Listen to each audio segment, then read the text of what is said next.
자, 안녕하십니까. 오늘 하루도 고생 많으셨습니다. 자, 시젠, 여전히 답답하고, 여러분 보시는 것 같이 차트도 좋지 못한 모습 보여주고 있지만, 절대로 매도를 해서는 안 되는 타이밍입니다.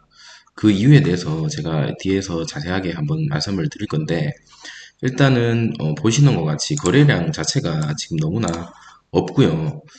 폭풍 전야죠. 폭풍 전야고, 앞으로는 내려가는 방향보다는 올라갈 수밖에 없는 이유가 여러 가지가 있고, 그 중에서 오늘은 가장 중요한 단기적으로 왜 지금 매도를 하면 안 되는가에 대해서 설명을 드리고자 합니다.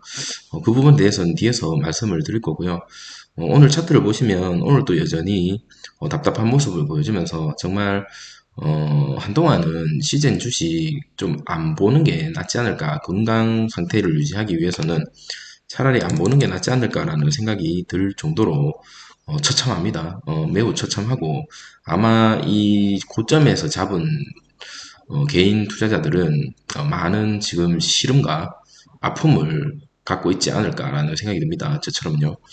그래서 이 영상을 보시고 어제 제 영상에서는 실적이라든지 뭐 시젠이 가지고 있는 어떤 이슈를 터뜨려야 된다라고 말씀을 드렸다면 오늘 같은 경우는 시장에 대한 전체적인 변화와 그리고 앞으로 내년 대선과 연관지어서 공매도와 관련된 어떤 기울어진 운동장이 바로 잡힐 수 있는 그런 기회가 어느 정도 시장에 반영될 수도 있지 않을까라는 생각이 들고요. 그리고 연말이 다가오면 대차 상한에 대해서 공매도 세력들이 이제 쇼커버링이 들어올 수밖에 없는 그런 시기가 점점 다가오고 있거든요. 그래서 그 부분에 대해서 집중적으로 말씀을 한번 드려볼 생각입니다. 그래서 제 생각과 혹시나 다른 부분이 있고 틀린 부분이 있다면 언제든지 댓글을 달아주시면 다른 분들도 보시고 정보 공유를 했으면 좋겠습니다.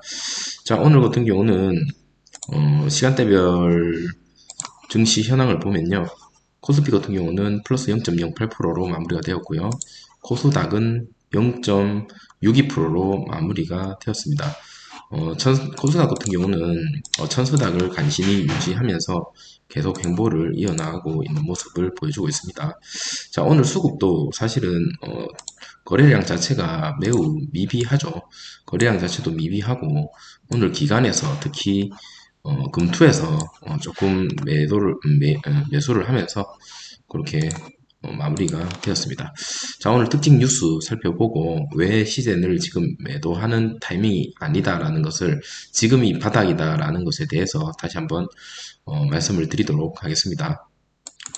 자, 현재 공매도 때문에 사실 개미 투자자들 많이 힘들어하고 있습니다. 특히나 지금 같은 여러분도 보시는 것과 같이 미국 증시 같은 경우는 계속 신고가를 달성하면서 사상 최대의 증시를 보여주고 있는 반면에 국내 증시는 3천, 코스피 3천, 코스닥 천에서 가두리 양식처럼 이 안에서 계속적으로 행보를 하고 있는 모습이 보여지고 있죠. 그래서 많은 개인 투자자들이 국내 투자에 회의감을 좀 느끼고 있고요. 개미들이 특히나 왜 이런 회의감을 느끼는지에 대해서 여러분도 아시는 것과 같이 상한 기간이 우리 기관과 외국인과에 대해서는 역차별입니다. 지금 개미들도 교육을 받으면 공매도에 참여 가능합니다. 하지만 상한을 최대 3개월 안에는 무조건 상한을 해야 되죠. 그러니까 쉽게 얘기해서 제가 공매도를 치면 최소 견딜 수 있는 기간이 3개월이 답니다. 하지만 기관과 외국인은 거의 무제한이라고 보여집니다. 그렇기 때문에 이런 공매도에 대한 어떤 차별, 기울어진 운동장이라고 얘기를 하고 있고, 특히 지금 불법 공매도 같은 경우 처벌 수위가 너무나 미비하죠. 만약에 걸린다 하더라도 벌금이 공매도로 벌어들이는 수익에 비해서 미비하기 때문에 아직까지도 불법 공매도가 여전히 판을 치고 있다라고 저는 개인적으로 보고 있습니다. 그렇기 때문에 여기에 대해서 앞으로 대선이 내년에 대선인데 이 이슈에 대해서 무시를 할 수가 없을 겁니다. 제가 봤을 때는 뒤에서도 말씀을 드리겠지만, 그 대선에 대해서는 뒤에서 말씀을 드리도록 하겠습니다.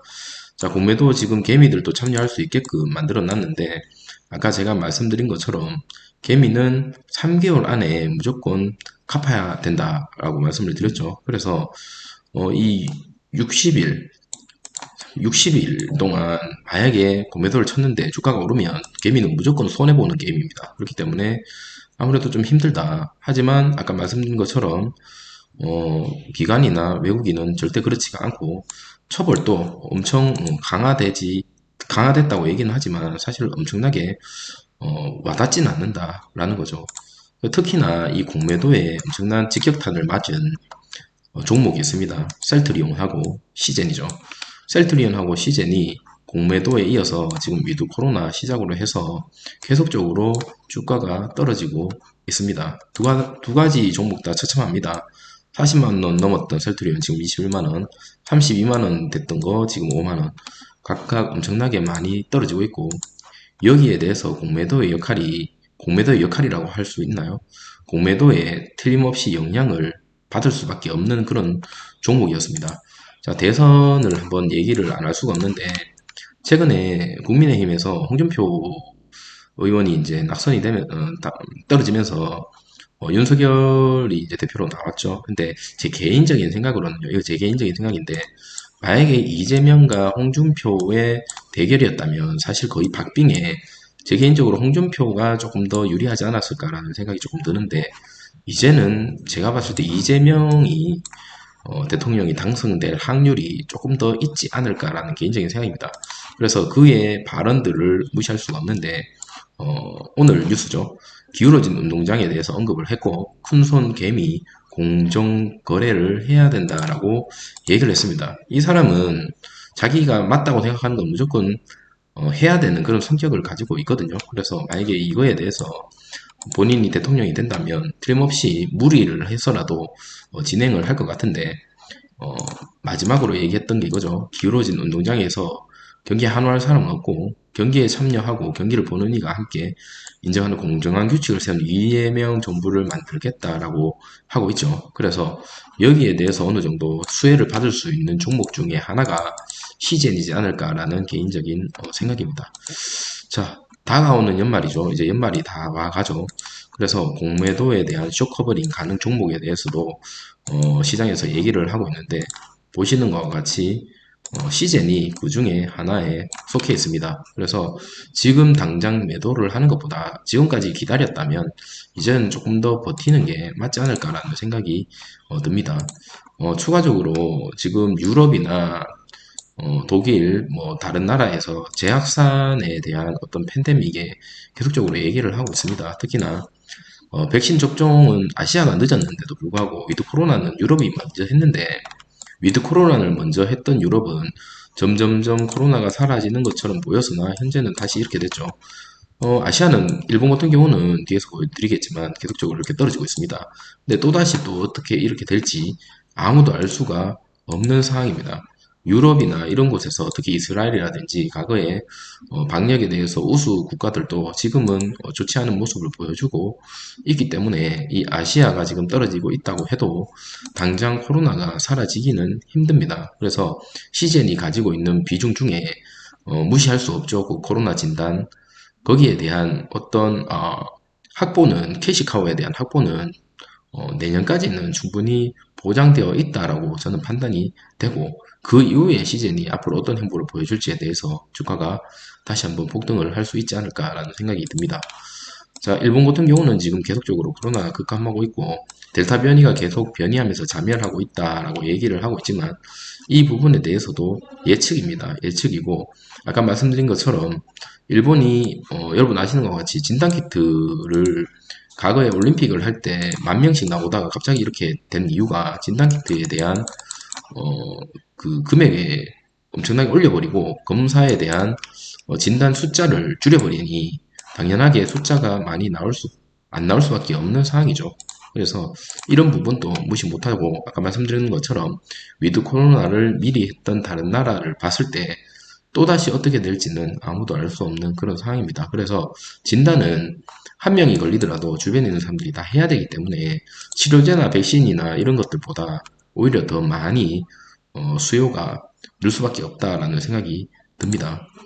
그리고 아까 말씀드린 것처럼 유럽 같은 경우는 지금 직격탄을 맞았고 방역을 강화하고 있습니다. 네덜란드, 오스트리아, 독일, 프랑스, 덴마크 전부 방역을 강화하고 있고 지금 전 세계 확진자 수도 2억 명이 넘어가고 3억 명대로 가고 있습니다. WHO에서는 유럽 중심으로 급증하고 있다고 현재 경고 중에 있고요. 비단 우리나라도 보시면 아시겠지만 위드 코로나 시행한 지 이제 일주일 됐는데 언제 어떻게 될지 모릅니다. 정부에서는 지금 7,000명까지 확보하겠다라고 계획을 세우고 있는데 언제 다시 셧다운 시킬지 알 수가 없는 상황입니다. 독일 최악의 속도로 코로나 확산 중에 있고 특히나 제일 문제점이 중환자가 지금 계속적으로 늘고 있다라는 게 문제입니다. 그래서 선제적으로 미리 진단을 하고 막아야 되는 그 역할에 대해서는 변하지 않았다라는 거죠. 자, 백신 안 맞으면 다 걸린다라는 뉴스도 떴고요. 독일 같은 경우는 백신을 주기적으로 계속 맞게끔 선동하고 있고, 선동이 아니죠. 격려하고 있고, 그리고 6개월이 지나면, 우리도 지금 얀센 6개월이 지나면 또 맞아야 되죠. 계속적으로 제가 봤을 때 백신은 1년에 한두 번씩 계속 맞아야 될 상황이 왔다라는 겁니다. 자, 우리나라 내용입니다. 이제 수능이 얼마 남지 않았습니다. 수능이 남지 않았기 때문에 PCR 검사를 확대할 수밖에 없고요. 그리고 요양병원 같은 경우는 돌파 감염이 지금 많이 일어나고 있거든요. 그래서 요양병원에서는 추가 접종을 앞당기고 있고 심지어 PCR 검사도 주 1회로 계속적으로 시행을 하고 있다라는 겁니다. 그래서 여러 가지 상황을 봤을 때 지금 시젠이 물론 계속적으로 주가가 좋지 못한 모습을 보여주고 있지만 지금까지 버텼던 분들은 지금 던지기에는 너무나 아쉽다라는 거죠. 그래서 최소한 내년까지는 지켜보는 게 맞지 않을까라는 생각이 듭니다. 자, 오늘 하루도 고생 많으셨고요. 연말에는 시즌이 조금 폭등, 좋은 모습 보여줘서 우리 이 추운 겨울날 따뜻하게 보낼 수 있는 시즌 주주님들과 제가 됐으면 좋겠다라는 생각으로 영상을 마치도록 하겠습니다. 자, 오늘 하루도 고생 많으셨고, 좀이라도 도움 되셨다면 좋아요, 구독 부탁드리도록 하겠습니다. 감사합니다.